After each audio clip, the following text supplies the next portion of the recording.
Hello வணக்கம். இது உங்கள் சிவி ஜோன். சொல்லாமல் எப்படி இருக்கீங்க? இப்போ பற்றின லைவில் வந்து ஒரு சம்பவம். அதாவது இந்த வாரத்துக்கு உண்டான வீக்லி டாஸ்க் என்னன்றது உங்கள் எல்லாருக்குமே தெரியும், கோட் டாஸ்க்கு. ஸோ இப்போ தான் வந்து அந்த டாஸ்க்கை பற்றி சொன்னாங்க. அதில் படிக்க நம்மளுக்கு நிறைய விஷயங்கள் புதஞ்சி இருக்கின்றது நல்லாவே தெரியுது. அடுத்த வாரம் எல்லாருக்கும் செம்ம ஆப்புன்றது நல்லாவே தெரியுது. அதை பார்க்கலாம். அதுக்கு முன்னாடி பார்க்குற நம்மளோட சேனலை சப்ஸ்கிரைப் பண்ணிட்டு பாருங்கள், லைக் பண்ணுங்கள், கமெண்ட் பண்ணுங்கள், ஷேர் பண்ணுங்கள், அந்த ஹைப்பையும் தட்டி விடுங்க. இப்போ வாங்க அந்த வீடியோக்குள்ளே போகலாம். ஸோ இந்த வாரம் வீக்லி டாஸ்க்கில் வந்து கோட் டாஸ்க் வரப்போகுது. இந்த கோட் டாஸ்க் எப்படி இருக்க போகுது அப்படின்னா, அவங்கவுங்க மனசை பாதித்த விஷயங்களாக இருந்தாலும் சரி, அவங்களுக்கு பொதுநல வழக்கு இப்போ இது எனக்கு பிடிக்கல அப்படின்னு போட்டாலும் சரி, எது வேணாலும் செய்யலாம்.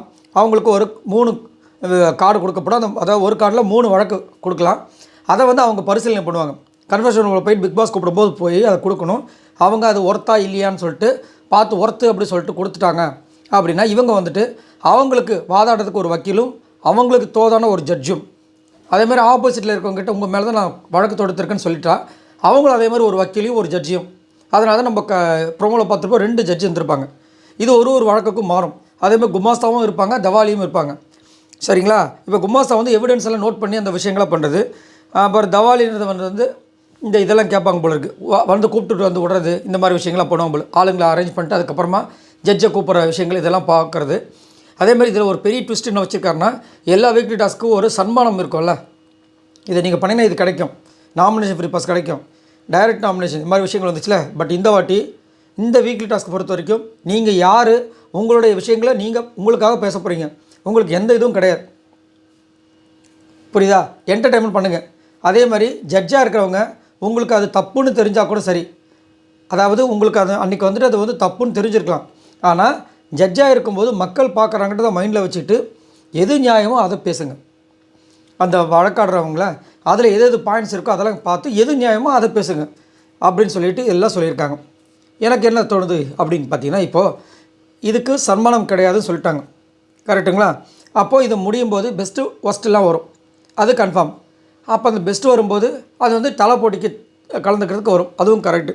இப்போ நாமினேஷன் ஃப்ரீ பாஸ் அந்த மாதிரி எதுவுமே வரல அப்படின்னும்போது இந்த சீசன் முழுக்க பார்த்தீங்கன்னா ஒரு விஷயம் நடக்கவே இல்லை. இன்னும் எல்லா சீசன்லையும் நடக்கும். என்னது? முழு நாமினேஷன். எல்லோரும் நாமினேட் ஆவாங்க. ஞாபகம் இருக்குங்களா? அதில் வந்துட்டு இந்த நாமினேஷன்ற பேச்சுக்கே இடம் இல்லை. எல்லாரையும் கூப்பிட்டு பேச சொல்லுவார். எல்லாரும் சொல்லுவாங்க இவங்கன்னு. கடைசியில் என்ன பண்ணுவார், ஒன்று சொல்லி எல்லாத்தையும் நாமினேட் பண்ணுவார். அந்த விஷயம் அடுத்த வாரம் வரப்போகுதுன்னு நினைக்கிறேன். அதனால தான் இந்த வாட்டி நாமினேஷன் ஃப்ரீ பாஸ் அப்படின்ற ஒரு விஷயமே இல்லை. எல்லா டாஸ்க்குக்கும் வீக்லி டாஸ்க்குக்கு ஒரு விஷயம் கொடுப்பாங்க. கரெக்டுங்களா? இந்த வாட்டி கொடுக்கல, அது கேன்சல் பண்ணியிருக்காங்க. அதை வச்சு பார்க்கும்போது அடுத்த வாரம் தான் இது எல்லாருக்கும் செம்ம செக் இருக்குது. எல்லாரும் நாமினேஷன்ஸ் வரப்போகிறாங்கன்றது கிளியர் கட்டாக தெரியுது. ஸோ கண்டிப்பாக இந்த வாரம் டாஸ்க்கே செம்மையாக போகும். இதில் இன்னொரு கொடுமை என்னென்னா, இந்த கோட் டாஸ்க் ஆரம்பிக்கிறதுக்கு முன்னாடி தான் பிக் பாஸ் பெரிய தண்டனை வந்து விஜய் பார்வதிக்கு கம்பருக்கு கொடுத்துட்டாப்புல. இப்போ அதை வச்சே எத்தனை கேஸ் வரப்போகுதுன்னு தெரியல. பார்ப்போம். சரி, இதை பற்றி உங்களோட கருத்துக்களை சொல்லுங்கள். மறக்காமல் கமெண்ட்ஸ் பண்ணுங்கள். பாய் நண்பர்களே.